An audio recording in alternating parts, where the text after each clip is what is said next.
ये जो गठजोड़ है इन दोनों का, इंडिया और रशिया का, ये पाकिस्तान के लिए नुकसानदेह कैसे हो सकता है? भाई इससे ज़्यादा नुकसान क्या हो सकता है कि वो असला खरीद रहा है, धड़ाधड़ खरीद रहा है।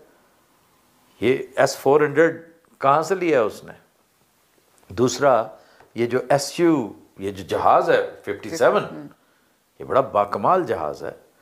ये उनसे और धड़ाधड़ तेल लिए चला जा रहा है और हम ट्रक की बत्ती के पीछे लगे हुए हैं अमेरिका का कुछ और सिलसिला करने।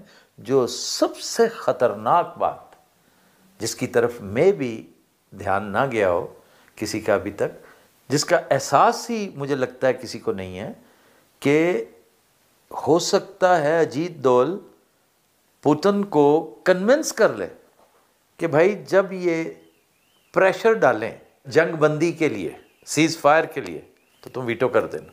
ये भी तो कर सकता है।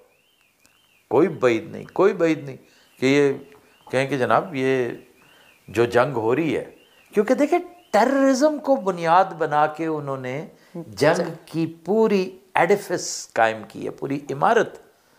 इन्होंने किसी नफरत पे नहीं खड़ी की हुई कि जी हमने पुराना बदला लेना। असल बात तो वो है, उन्होंने वजह पैदा की। कहानी तो कुछ पुरानी है ना, सोमनाथ से शुरू होती है, पहुंचती यहाँ तक है, लेकिन उसकी फौरी रीज़न दुनिया को कन्विंस करने के लिए, बताने के लिए, समझाने के लिए वो टेररिज्म है। वो कभी पहलगाम है। तो दोस्तों इस समय इस पाकिस्तानी चचा का जो है इंटरव्यू बहुत जबरदस्त तरीके से वायरल हो रहा है, क्योंकि इसमें वो कहते हैं ना कि धोती खोल दी, तो वो बंदा इस तरह से इनकी धोती खोल रहा है पाकिस्तानियों की और पाकिस्तानी सरकार की और उनके एस्टेब्लिशमेंट या आर्मी या अदारे, आप जो कुछ उनका आप आंकड़ा लगा लीजिए, परिकल्पना कर लीजिए, हर व्यक्ति के बारे में जो है वो इस पूरे इंटरव्यू में बता रहा है और बता रहा है कि किस तरह से पाकिस्तान धूल चाटता हुआ और पूरी दुनिया में लड़खड़ाता हुआ और उसके बाद में किस तरह से उसके सरकार की नाकामियां हैं, किस तरह से वो बार बार लोगों को गुमराह कर रहे हैं, अपनी पब्लिक को गुमराह कर रहे हैं और इसके अलावा पूरी दुनिया को गुमराह करने में लगे हुए हैं। यानी कि जो आप और हम पाकिस्तान के बारे में सोचते हैं ना, वो सारी चीजें वो बता रहा है और खुलकर बता रहा है कि किस तरह से पाकिस्तानी सरकार नाकाम हो रही है, हर जगह पर भारत के आगे मुंह की खा रही है और भारत और रशिया की दोस्ती इन दिनों पूरी दुनिया में जो है क्या कुछ कर सकती है उसके बारे में बताता है। और ये भी बताता है कि किस तरह से पाकिस्तानी अमेरिका को खुश करने में लगे हैं, किस तरह से पाकिस्तानी अमेरिका के तलवे चाटते हैं और चाइना को किस तरह से ये लोग बेवकूफ बना रहे हैं, किस तरह से चाइना को ये बेवकूफ बना रहे थे और उसके बाद में ये फेल हो गए, तो उसके बाद अब चाइना से भी किसी तरह से ये पूरा समझौता नहीं कर पा रहे हैं। तो ऐसी तमाम चीजें जो पाकिस्तान के बारे में है और पाकिस्तान के एक काले चरित्र को पूरी दुनिया में दिखाने के लिए कि हाँ वाकई में पाकिस्तान के अंदर चल क्या रहा है, इस चीज को समझने के लिए ये इंटरव्यू बहुत कारगर है दोस्तों। और इसके साथ आप देखेंगे कि वो किस तरह से वही चीजें बता रहा है जो हमेशा से और जो अब तक मेरी समझ में आया है कि किस तरह से पाकिस्तान बंटवारे के बाद में एक लूट मार का केंद्र बन गया और जहाँ पर केवल और केवल पब्लिक को लूटने और पूरी दुनिया को लूटने के लिए वहां पर लोग लगे पड़े हुए हैं। और जहां पर आपको लगता है कि अपने देश में वो सारी चीजें, वो सारे क्राइम नहीं कर सकते, लेकिन अगर आप पाकिस्तान में होते तो वो सारी चीजें आपको करने में कोई बहुत ज्यादा मुश्किल से नहीं गुजरना पड़ता। तो ऐसा इसलिए हुआ है क्योंकि जानबूझकर उसको ऐसा बनाया गया है कि ताकि जो है एक ऐसा भी होना चाहिए ना देश पूरी दुनिया में कि जो क्रिमिनल्स और जो इस तरह से दिमाग में रखते हो कि उन्हें करना क्या है, उन्हें कैसे दुनिया को परेशान करना है, वो इन सब चीजों पर डिस्कशन करने वाले लोग जो है आपको पाकिस्तान में ही मिलेंगे। तो देर ना करते हुए चलिए चलते हैं वीडियो की ओर और इसके आगे वीडियो अंत तक देखिएगा। वीडियो पसंद है तो लाइक करें, चैनल को सब्सक्राइब करें और शेयर करना ना भूलें। कभी बॉम्बे है, कभी उड़ी है, कभी कुछ और है, पठानकोट है। तो अब आप हैरान होंगे कि चाइना के साथ जो गुज़श्ता दिनों जॉइंट कम्युनिके आपने पढ़ा होगा कि चाइना ने पहली दफ़ा बहुत ज़ोर दे के पाकिस्तान को कहा है कि भाई आप ध्यान रखें, अपने यहाँ टेररिज्म पे कंट्रोल करें। और वो खुद विक्टिम बन जाता है कि हमारा सी पैक इस वजह से रुका हुआ है। और अगर देखा जाए तो अब मैं इस तरफ आ रहा हूँ, चाइना की तरफ, कि सी पैक वर्चुअली आपका स्टैंड स्टिल पे है, हॉल्ट पे है जी। इसको हैंड ब्रेक लग चुकी है और मुझे नहीं ये ब्रेक खुलती नजर आती, क्योंकि इसकी बुनियाद थी चाइना की तरफ से एक demand, and that was security, कि Chinese personnel are not secure there. हमने अपनी तरफ से 36 तरीकों से उनको सिक्योर शो करने की कोशिश की and every time something happens, जिसका फिर वाहिद हल चाइना ने यह तजवीज़ किया कि आप चाइनीज़ बूट्स को पाकिस्तानी सॉइल पे जाने दें, हम खुद डिफेंड करेंगे अपने बंदों को, ताकि अगर कुछ होता है तो इसकी जिम्मेदारी हम अपने सर पे ले लें। अब इस बात पर पाकिस्तान पसो पेश कर रहा है, क्योंकि पाकिस्तान को सूट नहीं, किसी भी मुल्क को सूट नहीं करती अलबत्ता अमेरिका होता तो हम शायद कह देते कि जी अमेरिका तो फिर अमेरिका है ना, अमेरिका तो रोमन एम्पायर है। मैं हमेशा कहता हूँ, कल भी कहा था, परसों भी कहा था, दोनों में से एक दिन ज़रूर कहा था कि जिस तरह हमारे पॉलिटिकल पटवारीज वो जिंदा है ना 80s में, इस तरह हमारी इस्टेब्लिशमेंट भी अमेरिका के हवाले से 80s का अमेरिका ही समझ रही है कि आज भी अमेरिका वही है।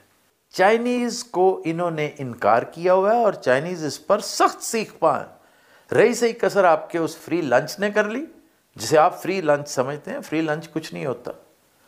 और फिर आपने उसको नॉमिनेट किया नोबेल पीस प्राइज के लिए, और वो सारा गो कि उसने सारी रंगबाजी की थी, ड्रामेबाजी की थी। इंडिया ने बार बार इस चीज़ को डिनाई करके थोड़ा सा चाइनीज़ को एमेंसिपेट किया था, उनको थोड़ी सी तसल्ली तशफ़ी करवाई थी कि भाई ये जंग डोनाल्ड ट्रंप ने नहीं रुकवाई, डोनाल्ड ट्रंप खामखा का क्रेडिट ले रहा है। हमारे वज़ीर आज़म ने तो नाहली की बदतरीन मिसाल ये कायम कर दी कि ऐन उस वक्त F-35 का शोशा छोड़ दिया, ट्वीट कर दी कि हम F-35 लेने जा रहे हैं। तो क्या वजह थी कि फिर फटाफट उसने डिलीट क्यों की? उसे करवाई गई थी कि डिलीट करो इसको। मतलब कोड़ कोड़ किधर थे, अंडे किधर, कि इधर हमारे साथ लगे हुए हो और उधर तुम वो लेने चाह रहे हो, तुम पागल, जाओ फिर वही ले लो। क्या वो तुम्हें टेक्नोलॉजी भी देगा? क्या वो तुम्हें इलेक्ट्रॉनिक क्लाउड भी देगा? क्या वो तुम्हें पूरे का पूरा एवैक्स भी देगा, वो सिस्टम भी देगा? तुम्हारे C-130 में पूरे का पूरा सेट करके फिर तुम्हें बिठाएगा जहाज के ऊपर कि जी जाके वो करो। तो ये सारी चीज़ें जो चाइना भी इस वक्त बाकायदा, चाइना, रशिया और इंडिया आपस में एग्रीमेंट्स कर चुके हैं। 5 साल से पेंडिंग पड़ा था वो एग्रीमेंट, वो हो गया thanks to our diplomats. And diplomats यही हैं, ये हमारे करियर डिप्लोमेट्स की बात नहीं हो रही। इंडिया के मामला, चाइना, रशिया, ये डिप्लोमेसी जो है हो रही है ना, वो यही करते हैं। यही हमारे जो इस वक्त मदारुल महाम है, इस वक्त क्या शुरू से हमेशा से वही चलते आ रहे हैं। ये मैं इसलिए कह रहा हूँ कि अब ये नहीं हो सकेगा कि आप अपने फेलियर्स को किसी गंडापुर के सर पे डाल दें। माजी में यही होता रहा, हर दौर के गंडापुर होते। भुट्टो को गंडापुर बना दिया था इन्होंने, दे वर ऑल गंडापुर्स, कि जी ये ईस्ट पाकिस्तान में जो कुछ हुआ है हमारी शिकस्त नहीं थी, ये उधर मुजीबर रहमान था और इधर भुट्टो था, और इनकी वजह से ये सारा कुछ हुआ। ये फॉर्डर बनते रहे, थ्रू आउट फॉर्डर बनते रहे, अपनी नाहलियों, नालायकियों और अपनी एम्बिशंस की वजह से, अपनी नाकबतंदेशियों की वजह से। तो इसलिए इस वक्त आप खातिर जमा रखिए कि उन्होंने डिप्लोमेटिक फ्रंट पे बात, डिप्लोमेटिक फ्रंट की हो रही थी। आप इसको तो काउंट ही ना करें कि वॉर मशीन किसकी क्या करती है, वो तो बात की बात है। फिलहाल तो उन्होंने जो एक ऑरा क्रिएट कर दिया है कि जी हम तो जो कर रहे हैं, हम तो सिर्फ और सिर्फ अपनी सालमियत के लिए, सिर्फ टेररिज्म को रोकने के लिए। किसी ने नहीं इनसे पूछा कि जो बलूचिस्तान में करवा रहे हो तुम, वो किस खाते में है, ये तुम्हारा टीटीपी किस चक्कर में है, टीटीपी के जरिए तुम क्या करवा रहे हो, सुबह शाम करवा रहे हो, 3-3 टाइम करवा रहे हो। कत्लेआम हो रहा है, हमारे फौजी जवानों का हो रहा है, सिविलियंस का हो रहा है। वहां पर इंडिया खामोश है।